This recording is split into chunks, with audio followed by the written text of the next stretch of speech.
se a vida fosse sempre assim, o palco, o show. Mas se a vida fosse sempre um show, como seria bom. Se para Guimarães a filosofia nasce no sertão, para Mano Brown nasce na periferia. A voz da periferia, a miséria, a fome, a voz dos excluídos, a guerra sem trégua, a voz do homem sujeito periférico. A começar pelo corpo negro do jovem negro periférico, do jovem branco periférico, surge o rap na Jamaica e ganha o mundo para falar dos excluídos, para ir contra a repressão e contra a dor. O rap surge na Jamaica e ganha o mundo como forma de protesto e de denúncia social, econômica, política, sexual. Dia 1º de outubro, Da periferia de norte, 1992, da periferia sul, 8 horas da manhã. surgem os quatro Aqui pretos. estou mais um dia. É Mano Brown, é Ice Blue, é Ed Rock, é KLG.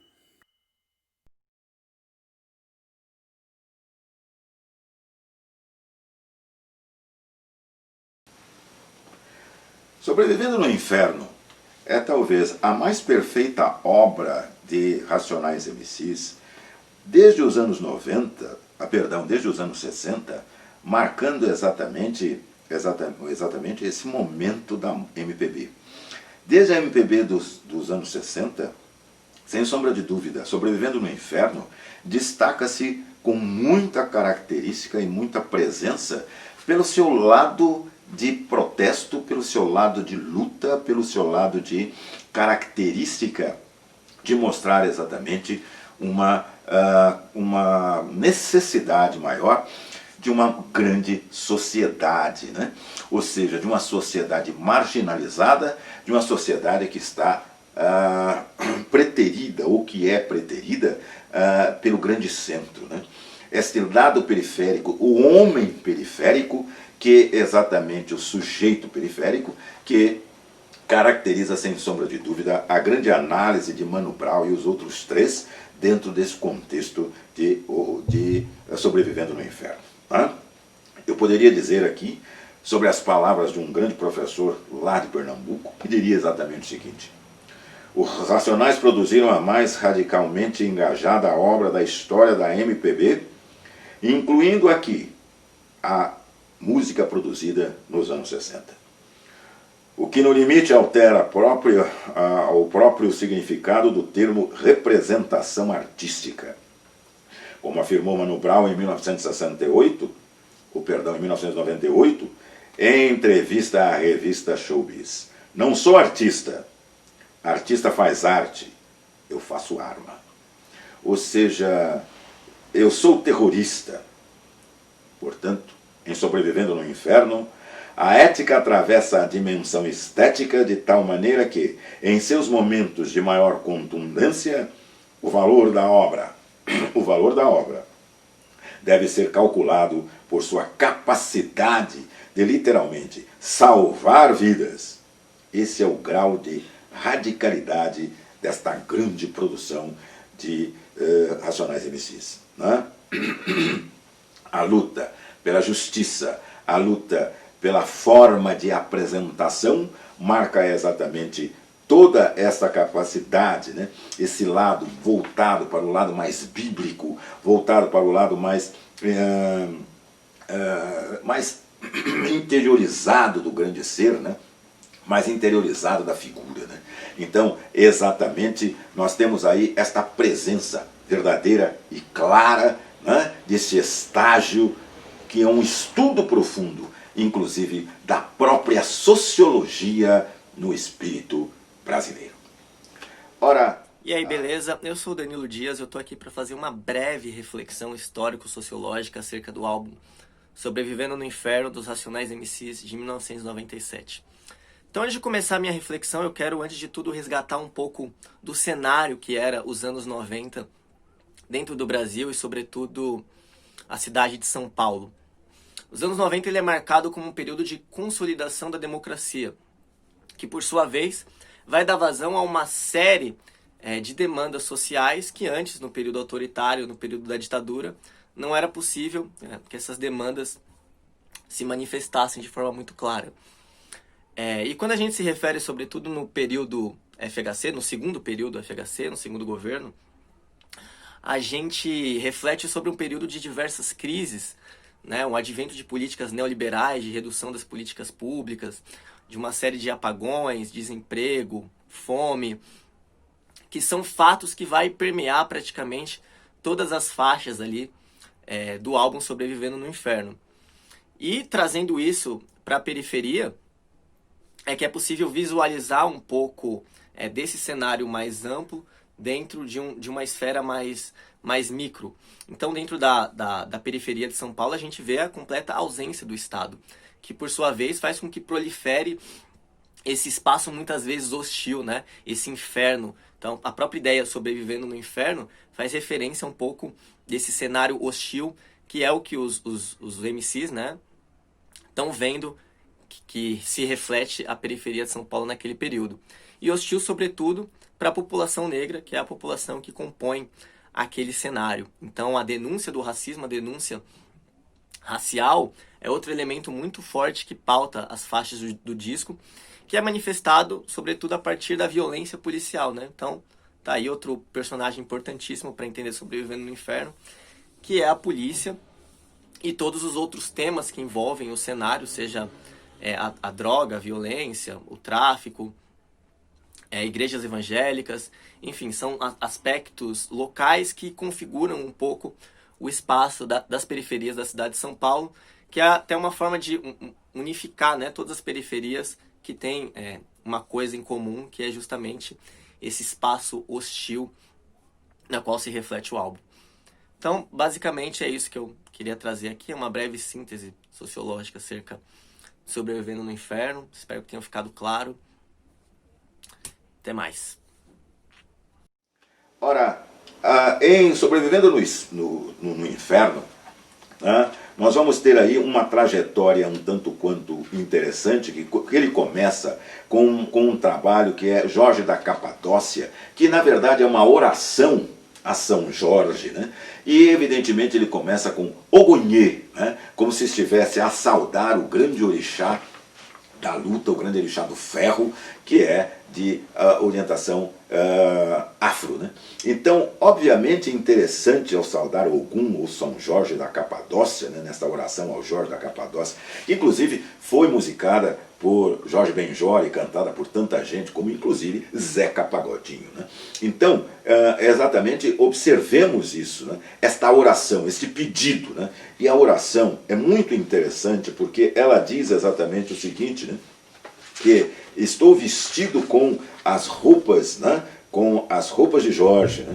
Estou vestido com as roupas de Jorge e as armas de Jorge, para que meus inimigos tenham pés e não me alcancem, para que meus inimigos tenham mãos e não me toquem, para que meus inimigos tenham olhos e não me vejam, né? Ou seja, é o pedido da proteção. Os desvalidos, evidentemente, da sorte, só tem um elemento a buscar para resolver os seus problemas: a fé. E a fé é exatamente aquela que não falha. A fé, como diria Gilberto Gil, não costuma falhar. Então, exatamente, esse é um dos elementos característicos desta obra, em que é um clamor, né? É um clamor dos periféricos, é um clamor daquele que é um homem sujeito periférico, à margem, evidentemente, desta sociedade um tanto quanto perversa, dentro desse contexto de sociedade em que vivemos, não só no Brasil, mas no mundo todo, porque isso não é um grito só, um grito negro, isso não é só um grito do pobre, né? Isso é um grito de uma camada da sociedade que evidentemente acabou esquecida, né? Que acabou exatamente marginalizada, é o único termo que temos para usar, exatamente por vários motivos. Um deles é que se alguém ganha, evidentemente alguém vai perder. Alguém vai perder. Ótimo, interessante, é isso. E também Gênesis, Gênesis, o dado da criação. E Mano Brown, evidentemente, ao tratar disso, mostra outro dado bastante interessante. Deus fez o mar, as árvores, a criança, o amor. O homem me deu a favela, o crack, a trairagem, as armas, as bebidas, as putas. Eu tenho uma Bíblia velha, uma pistola automática. Uma Bíblia velha, uma pistola automática. É interessante esse contraste antitético que aparece aí, né? Uma Bíblia velha envelhecida, porque a Bíblia é velha e é envelhecida, né? E algo moderno, né? Que é exatamente uma arma, uma pistola automática, né? Um sentimento de revolta. Um sentimento de revolta não só por uma fé esquecida, cobrada, mas sempre esquecida, mas também, por outro lado, né? Eu tenho uma arma. E essa arma vai ser exatamente o grande momento da minha vida. Este que vai me defender. Né? É essa a grande oração que vai me defender. Quer dizer, se Deus criou o mundo, o homem desvirtuou. Esse é o pensamento. E aí, meu nome é Augusto. Eu vim responder 2 questões aí que meu mestre Sérgio pediu. E, bom, vamos lá, né? Primeira questão que ele me mandou, ele pergunta assim: o rap é de fato a voz da periferia? Bom, eu diria que, primeiramente, ele é uma dessas vozes, né, da periferia, uma vez que, com o passar do tempo, aí a gente tem conseguido alcançar espaços públicos, espaços políticos aí em que a gente pode se expressar, pode estar mostrando nossa real situação. Então, o rap, ele é um auxiliar nesse quesito, né? E não só isso, ele é um instrumento criado na própria periferia para isso, né? O rap é um instrumento de protesto, de reivindicação, que cresce aí para que a gente possa ser ouvido, né? E também digo que uma das vozes, porque o rap é sempre um coletivo, né? O rap nunca é sozinho, nunca trabalha sozinho. Então, um dos pressupostos do rap é essa ajuda mútua e etc. Então, por isso, ele é uma das vozes da periferia. E a segunda questão que ele me coloca é qual a importância do Racionais como voz de protesto. Olha aí, voz de protesto. E eu diria que é imprescindível, porque o Racionais é sem dúvida um dos maiores grupos de rap, não só do Brasil, mas do mundo inteiro. E que quando ele se coloca como Racionais, quando esse grupo atua, ele nos ajuda a ter uma dimensão da necessidade de se discutir certos assuntos, de colocar em pauta o que acontece na periferia, porque é um retrato social, né? E além disso, o Racionais ele é uma maneira também de engajamento social, de identificação, né? E eu particularmente aprendi com rap muita coisa, com Racionais. Eu aprendi não só sobre história, sobre desigualdade social, sobre a periferia mesmo, mas eu aprendi também a como eu, um homem branco, posso me colocar diante de situações como essa, como o racismo, diante de uma sociedade racista fundada em 3 séculos de escravidão.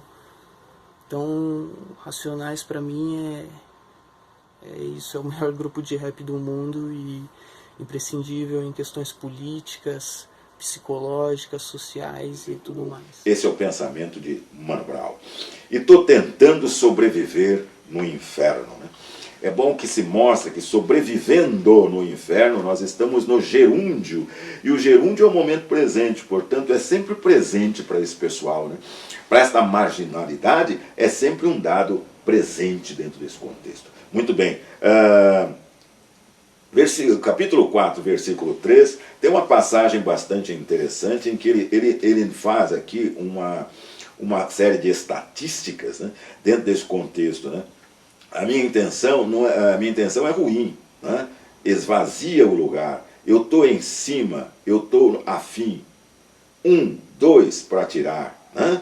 Muito bem, e aí ele completa, né? Ele vai terminando o verso dizendo, né? Depois de Cristo, a fúria negra ressuscita outra vez. Racionais, capítulo 4, versículo 3. É interessante que na estatística ele fala exatamente o seguinte, né? A cada 4 pessoas mortas pela polícia, 3 são negras. Capítulo 4, versículo 3. A cada 4, 3 são mortos.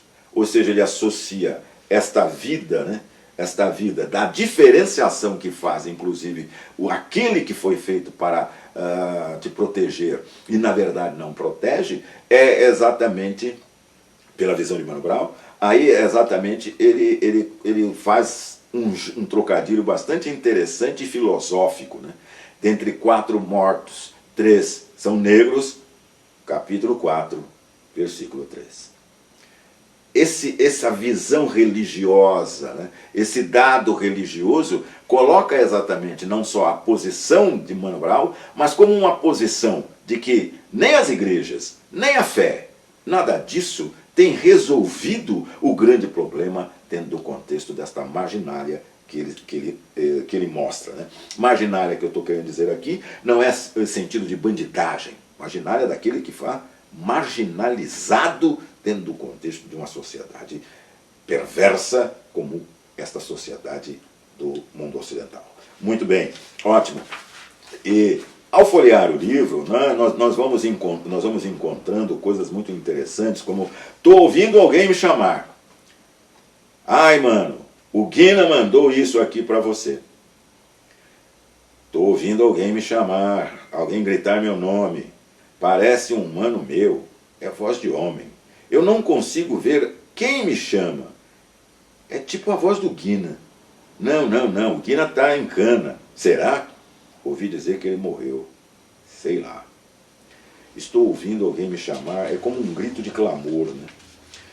É um grito de clamor daquele na prisão, daquele que se foi, é uma lembrança dentro desse contexto, é um confundir de ideias, né? É um confundir de ideias bastante interessante que ele formula dentro do contexto dessa sua análise, né?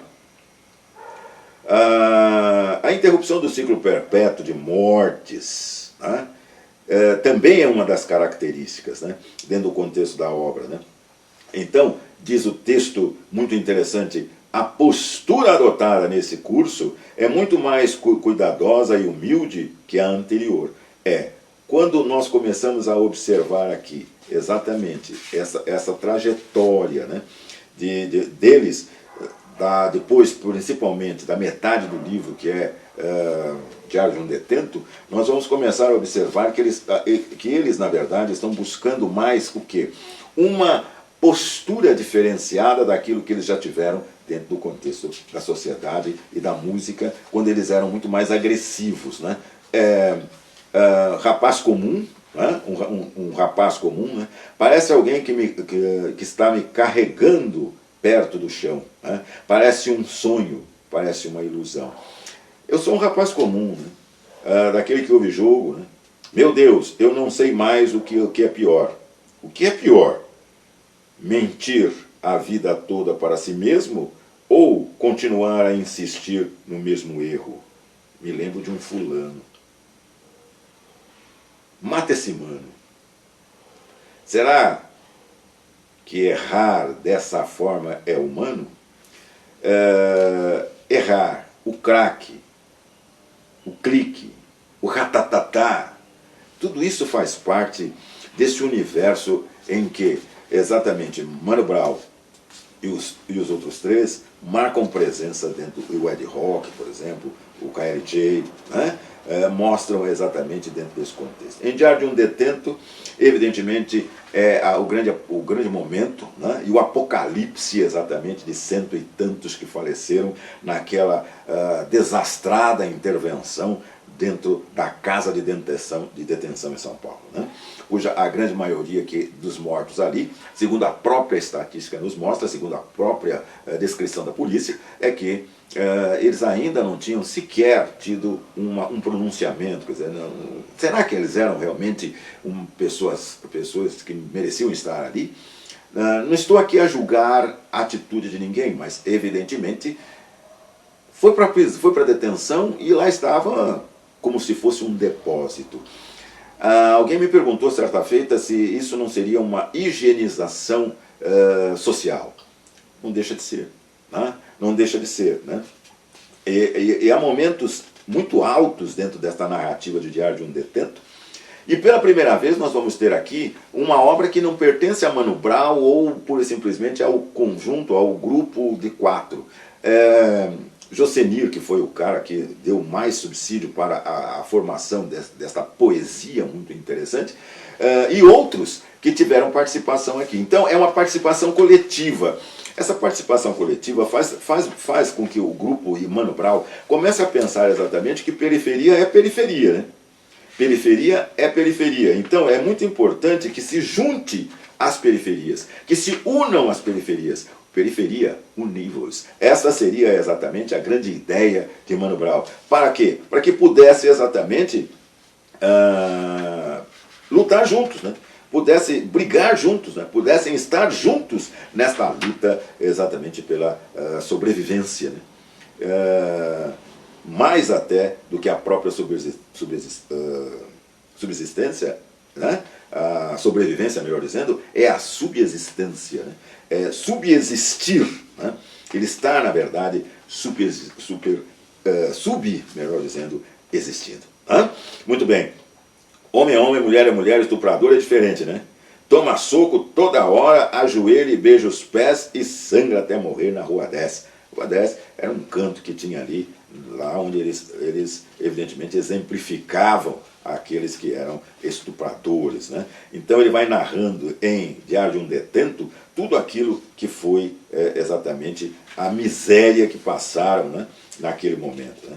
Aqui tem Mano de Osasco, Jardim da Abril, Parelheiros, Mogi, Jardim Brasil, Bela Vista, Jardim Ângela, Heliópolis, Itapevi, Paraisópolis. Ladrão sangue bom tem moral na quebrada, né? Tem moral na quebrada. Quem é de quebrada sabe perfeitamente do que eu estou falando, né? Do que eles, na verdade, estão falando, né? Muito bem. E é um momento muito interessante em que ele fala aqui, né? Cadáveres no poço, no pátio interno. Adolfo Hitler sorri no inferno. Sobrevivendo no inferno, e lá embaixo no inferno, onde se faz lembrar exatamente os 9 eros de inferno de Dante, né? Nós vamos aqui observar que lá no inferno Adolfo Hitler sorri, né? O Robocop do governo é frio, a máquina do governo, né? Robocop é a máquina do governo, né? Não sente pena, só ódio, e ri como uma hiena, né? Sentindo o cheiro do sangue da podridão, evidentemente a hiena sorri, né? Periferia é periferia. Periferia é periferia, né? O que é ser periférico, né? Este lugar é um pesadelo periférico, fica no pico numérico da população.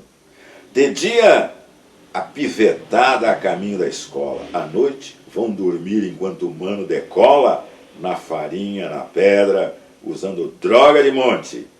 Que merda. É exatamente periferia em qualquer lugar, né? E aí é que ele percebe que é melhor juntar as periferias, né? Periferia. Que horas são? Não sei responder. Periferia. Milhares de casas amontoadas. Periferia é periferia. Vacilou, ficou pequeno. Pode acreditar. Periferia em qualquer lugar. Gente pobre, né?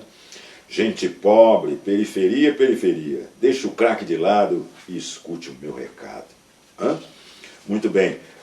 Qualquer mentira vou acreditar, né? É mais uma das passagens, é o número 9 dentre as canções aqui narradas, né? Quem é preto como eu já está ligado qual é. Nota fiscal, RG, polícia no pé. Escuta aqui. O primo do cunhado do meu genro é mestiço. Racismo não existe. Comigo não tem disso. É para sua segurança. Falou, deixa para lá. Vou escolher em qual mentira vou acreditar. O texto fala por si só, né?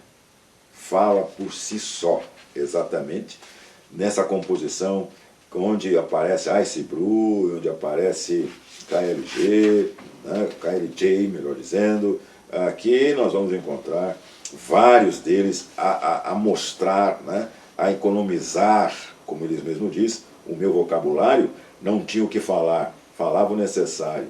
Meio assim, é claro, sei lá qual é, e é truta. O que não falta é mina, filha da puta. Muito bem, ótimo. Então você tem aqui essa narrativa que transcreve uma vida que é real, transfere uma situação que é absolutamente real. Chegamos então ao Sonho de um Garoto, né? Que é o 10º texto, que é exatamente Mágico de Oz. Né? Mágico de Oz. Olá pessoal, eu sou Silvia Machado, mulher, pedagoga, mãe de 3 filhos. Eu vim aqui hoje falar um pouquinho sobre a questão da mulher periférica, mulher pobre e mulher preta. Quais as angústias que essa mulher vive, eu falando do meu lugar de vivência. Eu sou mãe de 3 filhos e o que me aflige hoje, dentro desse contexto da periferia, é o fato de saber que eu tenho filhos que são também crianças negras, pobres e que estão expostas a esse sistema que é tão perverso. Então a minha preocupação hoje é, desde a hora que eu acordo até a hora que eu vou dormir, que mundo eu vou deixar para as minhas crianças e como eles serão aceitos nesse mundo. Então eu me preocupo desde se o meu filho mais velho, por exemplo, de 12 anos hoje, está em casa, se ele está brincando na rua, se ele foi no mercado, e tudo isso por quê? Por saber que ele é uma criança preta e que é alvo do sistema perverso que a gente tem hoje. O sistema policial e o sistema racista, capitalista em que a gente vive hoje. A realidade na periferia de mulheres pretas e crianças pretas também, e pobres, é muito sofrida. Existem crianças que não têm pais, mães, como é dito pelos Racionais na música Mágico de Oz. As crianças muitas vezes têm que passar por situações de drogas, se entorpecer para poder sonhar com um mundo melhor. Então, essa é a realidade que a gente vive hoje, esse é o sofrimento das crianças, das mulheres negras dentro da periferia no Brasil de hoje. Mágico de Oz, o garoto que começou, né, a usar para esquecer dos problemas, fugir de casa. Meu pai chegava bêbado e me batia muito. Eu queria sair dessa vida, meu sonho é estudar, ter uma casa, uma família. Se eu fosse mágico, não existia droga, nem fome, nem polícia. Tenho fé, tenho fé. É o garoto Pulga do ABC, né? Falando exatamente dentro desse contexto. Tenho fé, tenho fé. Mas uma das coisas que mais me chama a atenção nesse texto é exatamente o seguinte: queria que Deus ouvisse a minha voz, que Deus ouvisse a minha voz no mundo mágico de Oz, no mundo mágico de Oz. Como se numa mágica, portanto num milagre, né? É a única coisa que nos resta nesse contexto é a fé. Então, que Deus ore por nós, né? Exatamente, que faça um milagre como faz o sonho infantil do Mágico de Oz. Quer dizer, um sonho infantil que não é muito infantil, né? E ele termina o texto dizendo: eu penso que poderia ser um filho meu. Morou? Mas aí, eu tenho fé, eu tenho fé, eu tenho fé em Deus. Fórmula Mágica da Paz, o 11º texto, mostra exatamente: essa porra é um campo minado.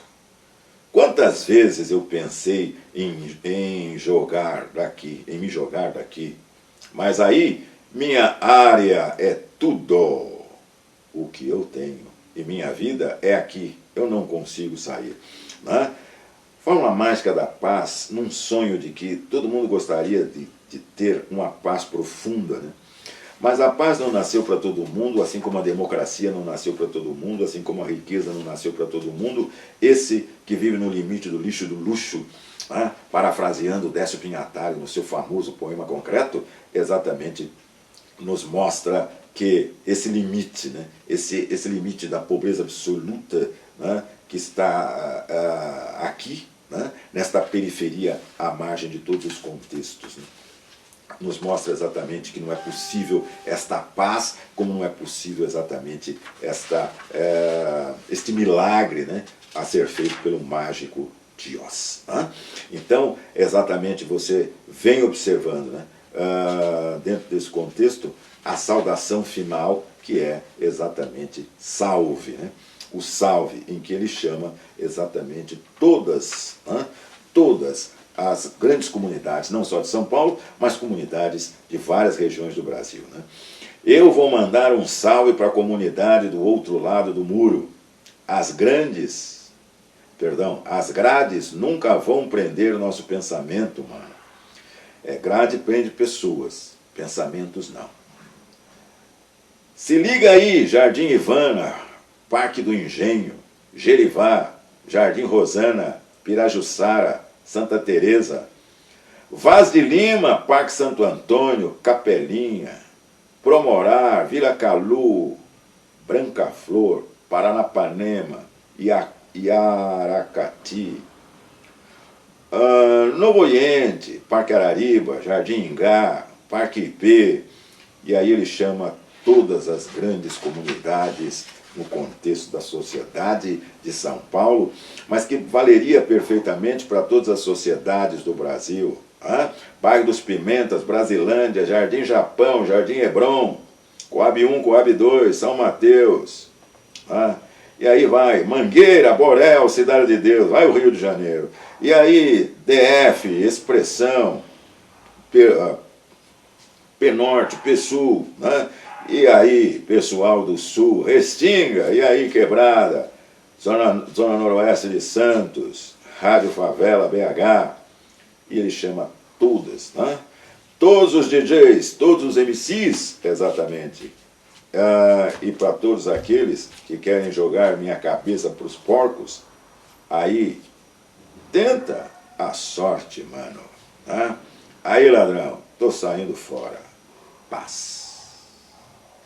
É exatamente Racionais MCs. E dentro desse contexto Racionais MCs, que apesar de todo o linguajar, nós estamos aqui exatamente com o linguajar da periferia, não com o linguajar exatamente dos acadêmicos, né? Mas poderíamos perfeitamente associar essa obra, né, a quem vive na periferia, né? Associar essa obra à visão religiosa, poderíamos chegar a Padre Antônio Vieira, por exemplo. Tu és pó, e ao pó voltarás, exatamente utilizando-se do pensamento dos famosos sermões que são feitos às quartas-feiras de cinza. Né? Então, que também é leitura obrigatória deste ano. Então, observemos aí que existe muita intertextualidade dentro desse contexto. Né? Eu sou um rapaz latino-americano, né? Da famosa música de Belchior. Eu sou de Latinoamérica, né? Sou louco por ti, América, né? Que há de morrer um dia de bala e vício, diria a própria canção, né? Cantada por Caetano Veloso. Ou, mesmo dentro desse contexto, desta marginália, você vai encontrar outras intertextualidades, como, por exemplo, sem sombra de dúvida, Cidadão de José Geraldo, né? Onde você tem exatamente aquele que criou, que trabalhou em tudo, criou o prédio, né? Construiu o prédio, né? Construiu a escola, mas no prédio ele não pode entrar depois de pronto. Por quê? Porque ele é um marginal. Ora, a filha depois não pode estudar na escola que ele criou. Por que não pode estudar na escola que ele criou? Porque é exatamente uma criança de pé no chão aqui não pode entrar. Mas ele ajudou a construir a igreja. E lá na igreja ele pode entrar, porque lá tem quermesse, o padre acolhe. Mas foi lá que Cristo disse a ele, né? Rapaz, deixa de tolice. Porque eu criei a terra, eu enchi os rios, eu fiz tudo, mas na maioria das casas eu também não posso entrar. Ou seja, que Cristo é esse que entra aqui e entra acolá? Não entra aqui e entra acolá. O Cristo do homem ou o Cristo real? É aí exatamente toda essa caracterização que eu mostro para você, que há muita intertextualidade. E a Unicamp, exatamente, busca uma obra em que fala de atualidade. Não seria nada difícil, nada diferente se ela também buscasse não só esta caracterização do homem negro marginalizado, mas como da mulher negra marginalizada, ou do ser humano negro marginalizado e um conjunto maior, o pobre em si marginalizado. Então, Racionais MCs, manda um recado à Unicamp, manda um recado também. Ou seja, vamos, num momento de dificuldade, evidentemente, em que esta sociedade universal vive, exatamente esse recado é: será que não está na hora de repensar posições? Está difícil, mas não é hora de repensar posições? Fica o pensamento, fica aí a grande dúvida. Um forte abraço para você, até a próxima, se Deus quiser. Ah, se a vida fosse sempre assim, o palco, o show. Ah, se a vida fosse sempre um show, como seria bom. Ah, se a vida fosse sempre assim, o palco, o show. Ah, se a vida fosse sempre um show, como seria bom. Marginalidade. Ah, se a vida fosse sempre assim, o palco, o show. Ah, se a vida fosse sempre um show, como seria bom.